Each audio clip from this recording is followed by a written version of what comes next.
Bom, vamos lá. Boa tarde, Ivan. Muito bom poder falar com você. E, bom, você tocou num ponto muito importante ainda hoje. Eu estava assistindo, recordando esse vídeo do Lula em que ele está sendo entrevistado pelo Boris Casoy. E ele realmente fala sobre essa questão, a sua verdadeira opinião sobre as eleições, né? De que seria apenas uma vírgula dentro do processo democrático. Então, uma vírgula você pode naturalmente tirar. E realmente é curioso. Vamos aguardar aí o posicionamento do Lula em relação a essa cobrança, tanto por parte aí do secretário Marco Rubio, né, que praticamente intima os países em relação ao que está acontecendo em Nicarágua. E acho que queria que você trouxesse também, se é que dá para fazer um paralelo ao que está acontecendo na Colômbia, né, porque Gustavo Petro parece que também não reconheceu as eleições. O opositor, no caso de direita, que teria vencido, e ele praticamente está declarando aí um golpe de Estado ao não reconhecer que o candidato da direita venceu as eleições. E por que eu falo, será que dá para trazer um paralelo? Porque a justificativa dos três que são aliados é sempre a mesma, né? É sempre para salvar a nossa democracia. Então, será que dá para a gente fazer essa conexão? Olá, Berenice, muito bom também acompanhar aí o seu trabalho de Brasília. Com certeza, eu retiraria a palavra será aí que você colocou e substituiria por com certeza nós podemos fazer uma conexão. Os três, vamos incluir o Petro aí também, é outro produto da Revolução Cubana da década de 60. Eles querem levar adiante aquele projeto iniciado na década de 60. São remanescentes do Fidel Castro, do castrismo de Cuba e de toda a influência que o regime colocou no hemisfério. Então, o documento que nós tratamos aqui ontem, Berenice, ele deixa isso bem claro. Aliás, eu faço aqui um apelo, um reforço, para que as pessoas compartilhem aquilo que nós estamos dizendo aqui na Revista Oeste, porque eu vi pouca repercussão na velha mídia sobre essa questão do secretário Rubio ter aberto ali praticamente a caixa preta do regime cubano e também agora dessa questão sobre a Nicarágua, porque a mesma mídia daqui 2 meses estará falando em defesa da democracia. Aqui nós temos um exemplo de defesa da democracia. O Itamaraty já deveria ter se pronunciado sobre essa declaração do Ortega lá na Nicarágua e deveria deixar de lado aí as desavenças com o governo americano e trabalhar junto com a comunidade internacional para o restabelecimento da democracia na Nicarágua. Agora eu pergunto para você, Berenice, será que é de interesse da China uma troca de governo na Nicarágua? E você deve estar se perguntando, Ivan, mas o que a China tem a ver com isso e com as relações públicas do Brasil? Eu tenho a sensação de que quem está pilotando as políticas exteriores, do Ministério das Relações Exteriores do Brasil, não é alguém no Brasil, e sim alguém em Pequim. E atende pelo nome de Xi Jinping. Então, se não for de interesse da China, o Brasil vai se omitir e vai ficar calado. Só que nós não podemos permitir que essa declaração do Daniel Ortega passe em branco, porque hoje é Nicarágua. Amanhã pode ser outro líder de outro país fazendo a mesma declaração. Berenice, audiência aqui, doutora Fabiana, Geisiane, imaginem, só pensem, se um líder de direita em qualquer lugar do mundo tivesse feito essas mesmas declarações que o Daniel Ortega fez. Nós temos um líder hoje de direita preso por ter feito uma reunião em público com embaixadores. Agora você imagina uma declaração como essa do Daniel Ortega. Então a gente precisa reforçar isso e a gente conta com o apoio da audiência aqui da Revista Oeste, porque nós estamos nos esforçando para levar a verdade ao maior número de pessoas possível. Geisiane, eu devolvo para você. É isso aí, Ivan Kleber. Deixa eu trazer aqui novamente as nossas analistas políticas. A Bere mencionou a entrevista do Boris Casoy, essa entrevista ali antiga mesmo, comecinho ali dos anos 2000. É nessa entrevista que o Boris pergunta a respeito do Foro de São Paulo. Ele não menciona o nome Foro de São Paulo, mas ele fala o seguinte, olha, deixa eu aproveitar aqui e te perguntar sobre uma aliança que existe entre Chávez, né, o ditador da Venezuela, Fidel e Lula. É verdade isso? O Lula nega e fala fala aí, eu até te aconselho a não falar isso no ar. Boris Casoy, grande jornalista, dá uma risada largada da cara do Lula, mas ali você já tem o sabor mesmo, a pitada ditatorial do presidente Lula em relação a essas amizades de longuíssima data com outros ditadores aí da América Latina. Fabi Barroso, nós estamos então repercutindo aqui com a nossa audiência, com o nosso querido correspondente internacional, a declaração do Marco Rubio a respeito do ditador Ortega. A sua pergunta.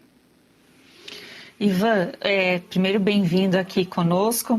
Ivan, o Lula está xingando o Marco Rubio, né? Coisa de momento. Então não tem, assim, eu não tenho perspectiva de que realmente ele atenda essa conclamação do governo americano através do Departamento de Estado que você nos trouxe aí do Marco Rubio, dizendo, né, a respeito da defesa da democracia, de valores que realmente, né, precisamos lutar para que não haja mais uma repetição até de um regime como a Venezuela. E a minha pergunta vai nesse sentido. Dada a rapidez que o Marco Rubio soltou esse comunicado, fez um pronunciamento, existe na sua concepção a probabilidade de a gente ver mais uma extração de um ditador, assim como nós vimos na Venezuela? E a segunda pergunta, que é no mesmo sentido, nós estamos acompanhando o governo americano colocando mais sanções agora relativas a outras tipos de seção, né, 308, 302, não somente só a 301, e é possível, então, que se o Brasil negociar algo com a Nicarágua ou não tomar alguma atitude, também pode ser sancionado. Você entende assim? Olá, doutora Fabiana. Muito bom o seu questionamento, porque isso inevitavelmente vai ter repercussão no Brasil. Então, vamos aqui por duas questões. A primeira delas, será que nós teremos aí, não é, mais uma extração de um dente podre? O primeiro foi lá, estava, né, tão maduro que ficou podre em janeiro, e os Estados Unidos fizeram essa extração.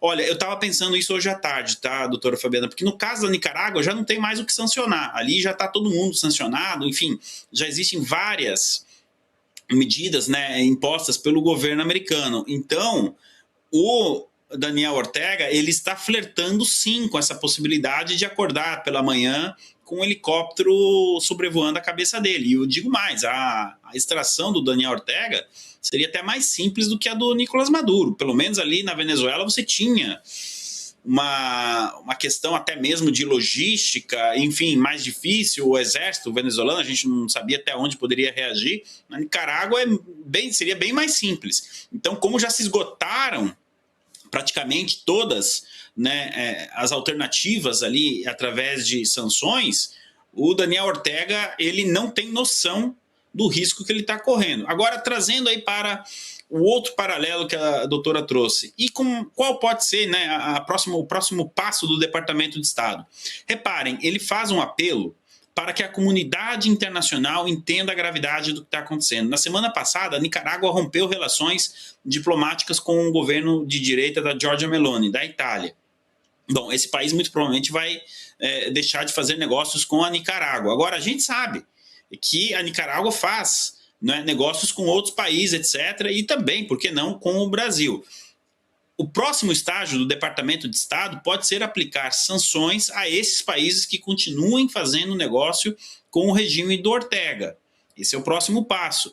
E além também de classificar, eventualmente, governos, né, que apoiam o Daniel Ortega como cúmplices do regime do Ortega, algo que já foi feito recentemente em Cuba. Para quem não sabe, em maio, né, a gente reportou isso, qualquer empresa, qualquer banco, qualquer instituição que faça negócios com o regime cubano está passível de ser sancionado pelos Estados Unidos. E a gente pode ter um cenário semelhante também na Nicarágua. Agora, a doutora Fabiana chamou a atenção pela rapidez, né? Eu também fiquei impressionado. Como eu disse, o secretário Rubio está resolvendo um pipinão lá nas Filipinas, uma crise diplomática entre a China e as Filipinas, mas ele parou, né, os afazeres dele lá nas Filipinas para dar atenção a essa questão da Nicarágua, ou seja, a América Latina é a prioridade.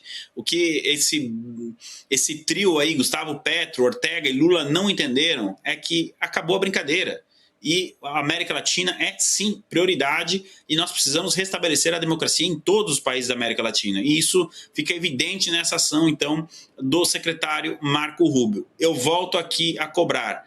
Itamaraty, onde está a nota repudiando as declarações de Daniel Ortega? Porque quando é alguma coisa de Israel, vocês são bem rapidinhos para escrever, né? Para publicar notas. E aí, como é que fica agora essa questão do Daniel Ortega? Nós, como sociedade, devemos cobrar um posicionamento, no mínimo, uma nota, um repúdio do Itamaraty em relação a isso. Gesiane, devolvo para você. E só para a gente informar aqui a nossa audiência, Ivan, a gente monitora sempre, Vivian Amalfi, a nossa diretora, está monitorando aqui todas as redes sociais do Lula, do Itamaraty, por enquanto é o silêncio perpétuo, nenhuma única nota sobre esse caso absurdo aí da Nicarágua, enfim, algum posicionamento aí em relação a tudo isso. Claro que a gente vai continuar acompanhando aqui, trazendo atualizações para a nossa audiência. Ivan Kleber, muito obrigada pela parceria de sempre, pelas informações aqui para a nossa audiência. Manda um abraço aqui carinhoso para você, a nossa audiência te adora aqui no JDO segunda edição. Ivan, um prazer tê-lo aqui conosco, até a próxima. E se você pudesse ter acesso aos bastidores do Sem Filtro e conversar direto com os comentaristas e âncoras da Oeste? Agora, isso é possível com o Clube de Membros do nosso canal no YouTube. O clube foi criado para quem quer dar um passo além e fazer parte de uma comunidade exclusiva. São 3 níveis de assinatura, pensados para aproximar você da nossa equipe. No plano apoiador, você ganha destaque no chat, figurinhas personalizadas e acesso a publicações exclusivas na comunidade do canal. Quer estar ainda mais perto da Oeste? Nos níveis Engajado e VIP, nós liberamos acesso às lives fechadas com nossos apresentadores e comentaristas, nas modalidades mensal ou semanal. Você também participa de sorteios de livros e produtos da Oeste, além de acesso antecipado a vídeos e a uma visão direta dos bastidores do programa Oeste Sem Filtro. Faça parte do nosso clube de membros e tenha acesso a lives exclusivas comigo e com todo o time da Oeste. Se você acredita na importância de um jornalismo livre, independente e comprometido com os fatos, clique agora no botão Seja Membro e conheça todos os detalhes e vantagens de cada plano.